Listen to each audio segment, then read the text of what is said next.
Au sortir de cette première phase, les participants, que ce soit de l'opposition que de la majorité, se disent sereins et prêts à discuter pour aboutir à un consensus en vue de la bonne organisation de l'élection présidentielle. Nous sommes venus vérifier si effectivement le temps qui nous reste pour arriver à l'élection présidentielle nous permet de réaliser ces prouesses avec toutes les opérations préélectorales qu'il faudra élaborer, qui n'ont pas été effectuées.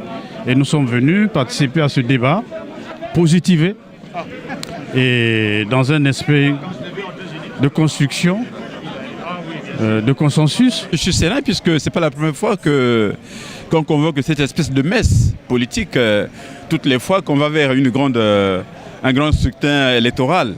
Ça veut dire que les enfants de ce pays, les hommes politiques, les membres de la société civile savent, quand il le faut, se parler pour trouver les solutions aux problèmes qui peuvent se poser dans le cheminement de la démocratie et consolider ce qui peut être considéré comme des acquis. Partout, on parlera de construire le pays, parce que ce pays nous appartient à nous tous, et c'est notre devoir de citoyennes et de citoyens de le construire. Je répondrai présente. Donc je suis venue dans toutes les dispositions positives pour faire aboutir l'objet de cette concertation, à savoir arriver à, comme le thème l'indique, à des élections paisibles, apaisées et transparentes, sans donner les moyens. C'est l'objet de notre rencontre ici et j'apporterai ma modeste contribution. Il ne faut pas faire comme si c'était la première concertation.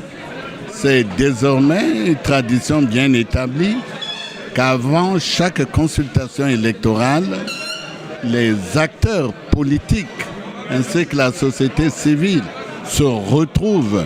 Et bien entendu, on a déjà un certain automatisme aussi dans ce genre de réunions. Même son de cloche pour ces représentants des partis politiques qui se disent sereins à débattre sur la question. Je suis serein partout, à n'importe quel instant. Voilà, j'attends qu'on introduise le débat et nous allons le faire avec notre manière de voir, de faire, de comprendre. Voilà. Tout va bien se passer parce que c'est la République qui se retrouve. Ce sont les Congolais qui se retrouvent pour parler du Congo, pour parler des affaires des Congolais. Et je reste persuadé que nous trouverons le consensus qu'il faut. La femme étant le socle de la cohésion, se dit prête à mettre la main à la pâte pour maintenir cette cohésion dans le pays. Je pense que si on est là, c'est tout simplement parce que nous sommes prêtes. Et vous savez que la femme est le socle de la cohésion sociale. Donc nous avons aussi eu un quota ici et nous sommes là pour veiller aussi, donner notre contribution pour que les choses se passent bien. Place aux travaux proprement dits, avec la mise en place du présidium dirigé par le ministre de l'Intérieur et de la décentralisation.